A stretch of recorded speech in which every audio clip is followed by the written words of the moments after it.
Good morning everybody. आज हम इस वीडियो में सैम्पलिंग मेथड की बात करेंगे। इसको बोलते हैं निदर्शन पद्धति, सैम्पलिंग मेथड। सैम्पलिंग मेथड में क्या होता है कि जब हम स्टडी करने जाते हैं तो किसी गांव का स्टडी करेंगे या किसी भी वस्तु का स्टडी करेंगे तो उस सभी का स्टडी तो नहीं कर पाएंगे। अगर हमको जानना है कि भारत के लोग कैसे रहते हैं तो सारे भारत के लोग से तो नहीं मिल पाएंगे, तो हम कुछ प्रतिनिधि को चुनते हैं, कुछ सैंपल को चुनते हैं। जो पूरी इकाइयों में अध्ययन के लिए कुछ सैंपल को चुना जाता है, इसको सैम्पलिंग मेथड कहते हैं। और ये बहुत प्राचीन है। आप ये देखिए, बहुत सिंपल और बहुत साधारण है। जब आप चावल खरीदने जाते हैं बाजार में तो चावल की जो बोरी होती है, पूरे चावल को निकाल के तो नहीं देखते हैं, बल्कि आप हाथ में कुछ चावल को लेकर के देखते हैं और आप ये अनुमान लगा लेते हैं कि पूरे बोरी में चावल ऐसा ही है। It is called sample. तो जब मान लो हम 10 लाख लोगों के व्यक्तियों को जानना चाह रहे हैं, एक शहर में 10 लाख की आबादी है, तो 10 लाख का स्टडी तो नहीं कर पाएंगे ना। 200-400 का स्टडी करेंगे, लोगों को लेंगे, उनसे बात करेंगे, उनको सैंपल के रूप में लेंगे। It is called sampling. देखिए, किसी भी एरिया को स्टडी करने के लिए 2 विधि का उपयोग किया जाता है, ठीक है। या तो पूरे के पूरे समूह के सभी सदस्यों से संपर्क करे और तथ्यों का संकलन करे, या कुछ का। तो उसमें 2 विधि है। संगणना विधि, सेंसस मेथड, जिसमें हम पूरे यूनिवर्स का, संपूर्ण क्षेत्र का अध्ययन करते हैं, ठीक है, और सबसे संपर्क स्थापित करते हैं। लेकिन ये कितना टफ है आप सोच सकते हैं। और दूसरी विधि है निदर्शन विधि, सैम्पलिंग मेथड। इसमें हम पूरे यूनिवर्स यानी सभी का स्टडी नहीं करते। अगर हमें जानना है कि सपोज देहरादून के लोग कैसे हैं, देहरादून के लोग क्या खाते हैं, कैसे रहते हैं, तो क्या हर एक व्यक्ति से नहीं मिलेंगे, बल्कि कुछ लोगों को सैंपल के रूप में लेंगे। आपको बात समझ में आ गई होगी। उसी तरह कोई अमेरिका, आपको जानना है कि अमेरिका के लोग कैसे रहते हैं, क्या उनका संस्कार है, कैसे खाते पीते हैं, तो क्या पूरे अमेरिका के लोगों से मिलेंगे और क्या ये पॉसिबल है? आपके पास इतना टाइम है, इतना समय है, इतना धन है, आप एक मिनट भी अमेरिका के एक व्यक्ति पे खर्च करेंगे तो आपकी ज़िंदगी 100 ज़िंदगी चाहिए उसके स्टडी के लिए, नहीं हो पाएगा। इसलिए सैम्पलिंग मेथड आपके लिए बहुत ज़रूरी हो जाता है स्टडी के लिए। सैम्पलिंग समझ में आ गई होगी। उसी तरह कोई भी व्यक्ति अगर ये जानना चाह रहा है भारतीय समाज के क्या रीति रिवाज हैं, क्या खान पान है, क्या तौर तरीका है, तो हर एक व्यक्ति से नहीं मिल पाएगा। भारत में 1.5 अरब लोगों से आप मिल पाएंगे। अगर 1.5 अरब लोगों से एक मिनट भी मिल पाएंगे जीवन में, तो आप समझिए कितनी बार आपको पैदा होना पड़ेगा, कितना समय चाहिए, कितना धन चाहिए, कितना मेहनत चाहिए। क्या मिल पाएंगे? लोग आपसे मिलेंगे? ये भी तो मसला है। मसला सिर्फ ये नहीं है कि आप मिलना चाह रहे हैं, क्या लोग आपसे मिलेंगे? तो दोनों मेथड है। तो पहला मेथड है सेंसस मेथड, जिसमें सभी इकाइयों का अध्ययन होता है और इसका विशाल क्षेत्र है, बहुत खर्चीली है, आर्थिक समय की आवश्यकता, बहुत समय मांगता है, व्यापक मेहनत और श्रम संगठन ये कोई एक व्यक्ति नहीं कर सकता। और सैम्पलिंग मेथड दूसरा मेथड है। इस मेथड में क्या गुड एंड हैट कहते हैं कि एक निदर्शन, जैसा कि इसके नाम से स्पष्ट होता है, कि एक विस्तृत समूह का एक लघुत्तर प्रतिनिधि है। गुड एंड हैट ने अपनी पुस्तक मेथड इन सोशल रिसर्च में ये कहा है, a sample as the name applies is a smaller representation of a large whole.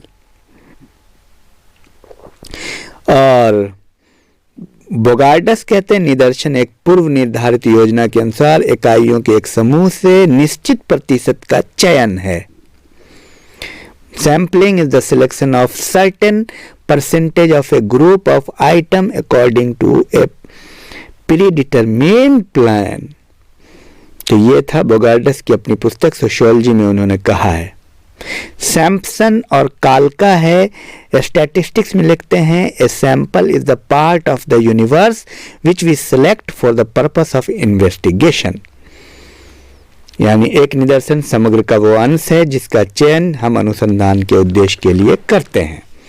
तो ये निदर्शन आप समझ गए हैं। जिस तरह से चावल खरीदने आप मार्केट में जाते हैं तो पूरी बोरी उझल के नहीं देखते, बल्कि एक मुट्ठी चावल आप ले करके समझ सकते हैं। तो निदर्शन के आधार क्या है?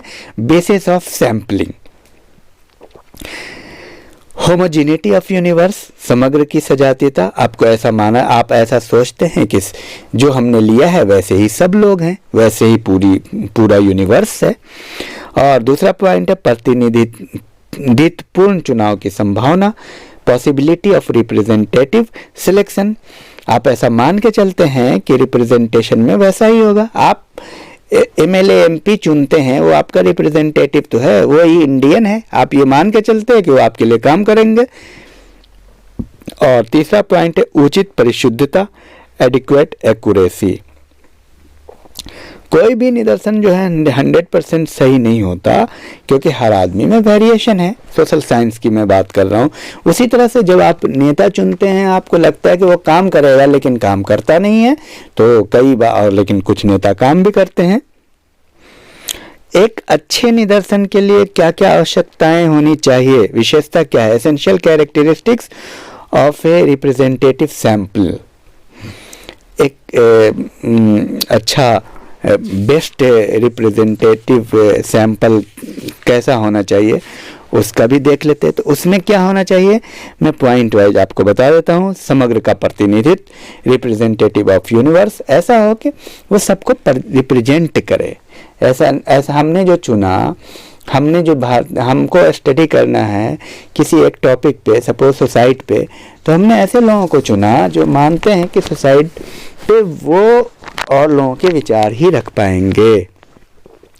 दूसरा पॉइंट है पर्याप्त आकार, एडिक्वेट साइज।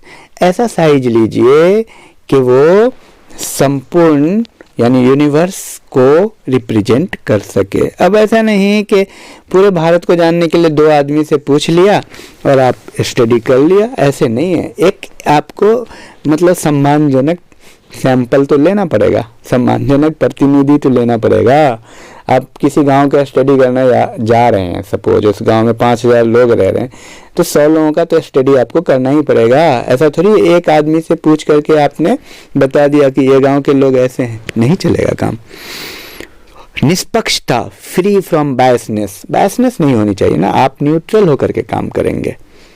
साधनों के अनुरूप, अकॉर्डिंग टू रिसोर्सेस, टेक्निक्स। आप जो भी सैंपल ले रहे हैं टेक्निक के अकॉर्डिंग होनी चाहिए। उद्देश्य के अनुरूप, अकॉर्डिंग टू एम्स। आपका एम क्या है उसके अकॉर्डिंग आप लेंगे। ऐसा नहीं है कि कुछ भी ले लिया सैंपल में, जी नहीं। और स्वतंत्रता, इंडिपेंडेंस होनी चाहिए। समग्र की सभी इकाइयां आपस में स्वतंत्र होनी चाहिए। निदर्शन में से किसी इकाई का सम्मिलित होना किसी अन्य इकाई के सम्मिलित होने पर निर्भर न हो, सब स्वतंत्र हो, फ्री हो। व्यवहारिक अनुभव पर आधारित, बेस्ड ऑन प्रैक्टिकल एक्सपीरियंस। सामान्य ज्ञान एवं तर्क पर आधारित, based on general knowledge and logic. ऐसा निदर्शन लें जो लॉजिकल हो और साइंटिफिक हो। और निदर्शन का प्रक्रिया क्या है, चुनाव प्रणाली क्या है, प्रोसीजर ऑफ सैंपलिंग सिलेक्शन। निदर्शन किस आधार पर लिया जाता है? तो समग्र का निर्धारण, डिटर्मिनेशन ऑफ यूनिवर्स है। पहले तो आप जानें कि आप किस में से सिलेक्ट करना है। निदर्शन की इकाई का निर्धारण, डिटर्मिनेशन ऑफ सैंपलिंग यूनिट। आपको ये पता करना होगा कि किस एरिया को लेना है, किन किन जिले को लेना है, किस किस गांव को लेना है। स्रोत सूची, सोर्स लिस्ट। निदर्शन का आकार निर्धारण, डिटर्मिनेशन ऑफ सैंपलिंग साइज। आपको सैंपल साइज पहले से सोच के रखना होगा कि आप जो स्टडी करने जा रहे हैं किसी गांव का या किसी शहर का, तो कितने लोग लेंगे, 500 लेंगे, 200 लेंगे, 5000 लेंगे, ये आप साइज पर भी डिपेंड कर रहा है। निदर्शन पद्धति का चुनाव, किस पद्धति के आधार पर निदर्शन आप चुनेंगे। मेथड है ना, कई मेथड है। जैसे मान लिया कि आप लॉटरी मेथड से ले रहे हैं, या स्ट्रेटिफाइड है, स्तरीकृत है, अनस्ट्रेटिफाइड है, ऐच्छिक है, अपने मन से किसी को ले लिया, वैसे नहीं चलेगा। साइंटिफिकली आपको एक प्रोसीजर से गुजरना पड़ता है।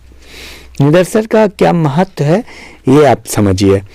इसको आप पहले भी जान चुके हैं। निदर्शन का महत्व है समय की बचत, समय बचता है, मेहनत की बचत, saving of labours, saving of time, saving of money, पैसे की बचत। जब आप मान लीजिए कि किसी गांव का स्टडी करना चाह रहे हैं, कुछ लोगों को सैंपल के रूप में ले रहे हैं, तो इससे आपका समय, धन और क्या कह रहे कि श्रम भी बचता है। गहन अध्ययन, इंटेंसिव स्टडी होता है इससे। उसके बाद एक्सटेंसिव स्टडी, उसके बाद तथ्यों की पुनर्परीक्षा, रीचेकेबल ऑफ डेटा, इसमें परीक्षा की जा सकती है। उसके बाद निदर्शन की अनिवार्यता, एसेंशियल यूज ऑफ सैम्पलिंग, ये अनुसंधान में अनिवार्य है। उसके बाद परिणामों की परिशुद्धता, एक्यूरेसी ऑफ रिजल्ट, इसमें रिजल्ट एक्यूरेसी होती है क्योंकि जिस सैंपल को आप ले रहे हैं वो यूनिवर्स को रिप्रेजेंट करता है, तो रिजल्ट भी सही आता है। निदर्शन प्रणाली के दोष क्या हैं, आखिर इनकी डिफिकल्टीज क्या है और इसका नेगेटिव पॉइंट क्या है। नेगेटिव ये है कि इसमें पक्षपात होने की संभावना है, पॉसिबिलिटी ऑफ बायसनेस। पक्षपात किससे हो सकती है? पक्षपात जिस सैंपल से हो जाती है, और इसमें विशेष ज्ञान की आवश्यकता होती है, need of special knowledge, skill. जो व्यक्ति सैंपलिंग निकाल रहा है उसको अगर सही टेक्निक का उपयोग नहीं है तो गलत लोगों का गलत सैंपल सिलेक्ट कर लेंगे और वो गलत तरीके से स्टडी हो जाएगी। तो सही विशेष ज्ञान और स्किल होने की ज़रूरत है। प्रतिनिधित्वपूर्ण निदर्शन के चुनाव में कठिनाई आती है, difficult in selecting representative sample.